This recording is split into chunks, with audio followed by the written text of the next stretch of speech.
Teman-teman, kemampuan untuk berbicara di depan umum dan melakukan presentasi merupakan kemampuan yang sangat diperlukan, dan itu sangat menunjang keberhasilan atau kesuksesan teman-teman.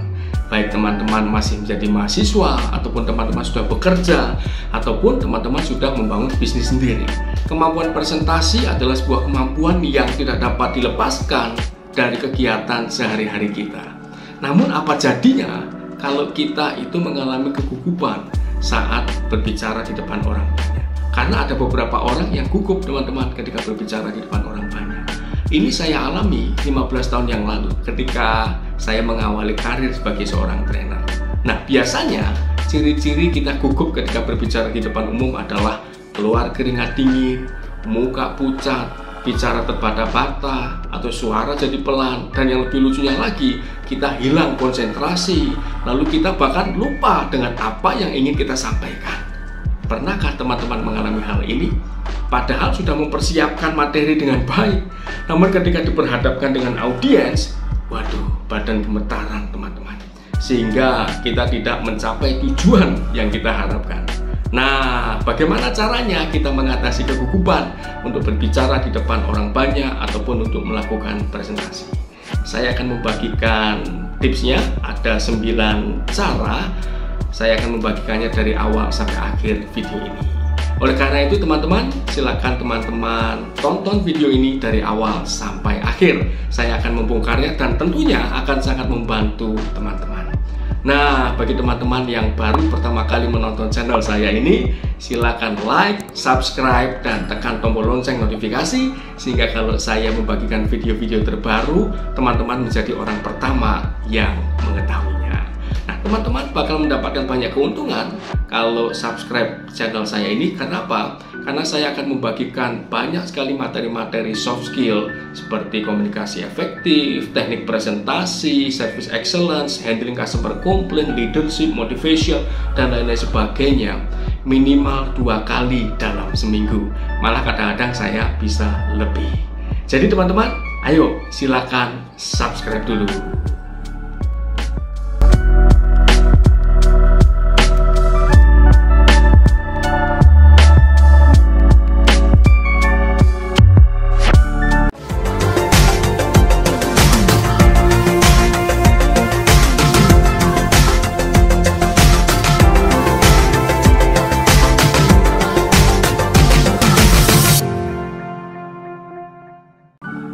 Nah, baik, saya lanjutkan ya teman-teman.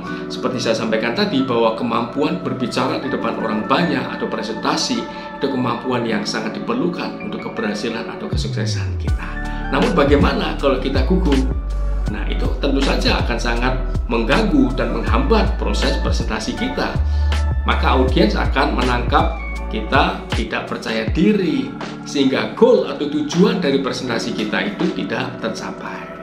Namun saya akan membagikan tipsnya buat teman-teman. Ada 9 cara bagaimana caranya mengatasi kegugupan. Nah, cara yang pertama adalah dengan 3L atau 3L teman-teman. Yaitu apa? Latihan, latihan, dan latihan teman-teman. Nah, saya selama 15 tahun ini menjadi seorang profesional trainer, yang saya lakukan adalah melakukan latihan, latihan, dan latihan. Terutama latihan apa? Terutama latihan saat pembukaan atau openingnya. Misalnya, saya akan berlatih mengenai selamat pagi teman-teman. Hari ini kita akan belajar topik mengenai service excellence. Seperti kita ketahui bahwa service excellence itu topik yang sangat penting buat kita semuanya. Nah, saya melatih itu. Biasanya saya latih yang pertama-tama adalah openingnya atau pembukaannya teman-teman. Dengan cara saya melatih di depan cermin maupun saya berbicara sendiri openingnya, maka lama-kelamaan ketika saya merasa sudah lancar, kepercayaan diri saya akan muncul teman-teman. Lalu setelah saya melatih pembukaannya, saya juga melatih sedikit demi sedikit mengenai isinya. Juga yang penting lagi, saya melatih bagaimana teknik closingnya. Nah teman-teman, yang saya alami ketika saya melakukan latihan secara rutin, terutama saat saya akan melakukan presentasi atau saat sedang akan mengajar peserta training saya merasa tenang. Karena apa? Merasa sudah terbiasa.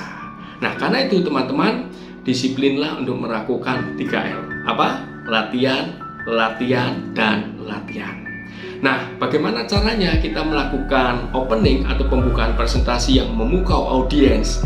Nanti saya akan bagikan di dalam video saya yang lainnya.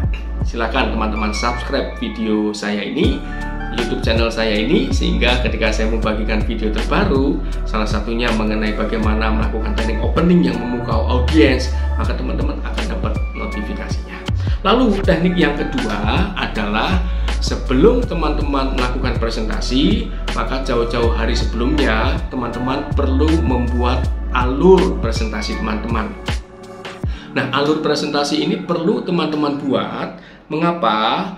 Karena supaya teman-teman ketika presentasi nantinya, teman-teman tuh ngomongnya enak, rileks, seperti itu teman-teman. Ya, nah alur komunikasi, alur presentasi yang baik itu seperti film. Ya, jadi dari awal, lalu makin lama makin meningkat, makin memuncak. Seperti itu teman-teman.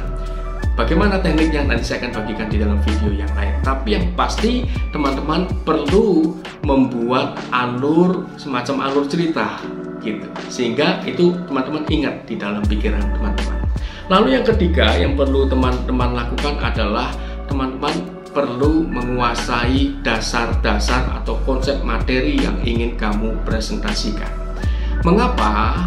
Karena kalau kita itu sudah menguasai konsepnya, maka ketika kita melakukan presentasi, kita akan merasa lebih lepas gitu loh teman-teman. Jadi tidak terpaku pada PowerPoint atau pada catatan teman-teman. Mengapa? Karena konsep dasarnya teman-teman sudah tahu. Dan kalau teman-teman sudah menguasai konsep dasar, maka kalau toh teman-teman mengalami kegugupan dan teman-teman lupa mengenai urutan materinya, namun karena teman-teman sudah menguasai konsepnya, maka teman-teman akan bisa mengembangkannya dengan baik. Ini mengantisipasi untuk hal-hal yang terburuk kalau itu terjadi. Ya, nah biasanya orang akan menjadi gugup kalau dia itu kurang menguasai konsep materi dengan benar. Jadi, yang penting teman-teman ingat adalah pelajari baik-baik berbagai hal, berbagai sisi mengenai materi yang ingin kamu presentasikan terlebih dahulu. Baca bukunya, baca kembali PowerPoint yang sudah kamu buat, baca buku-buku pendukung lainnya. Pastikan sampai kamu menguasai dan paham benar-benar.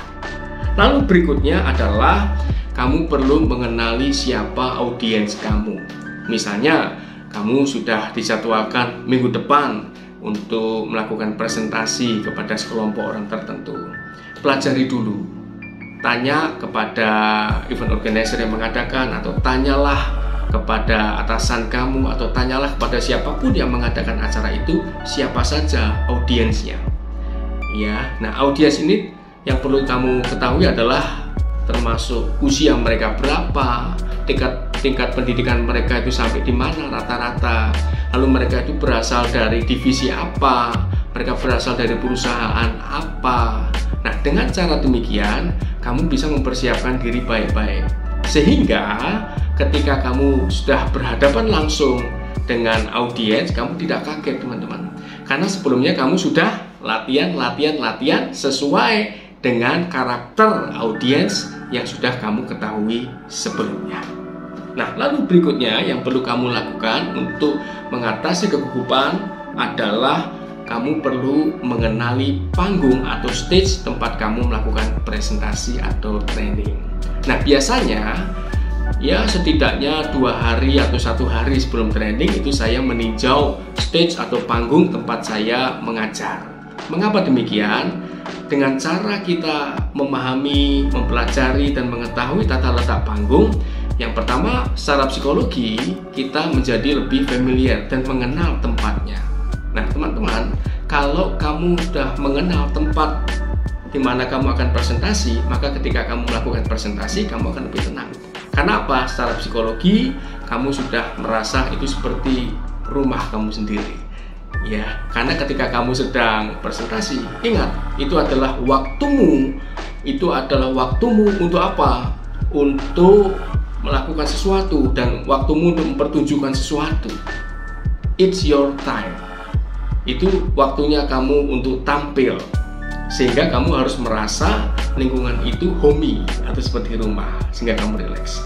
Lalu yang kedua, mengapa kamu perlu menguasai panggung atau stage atau memahami panggung itu ya?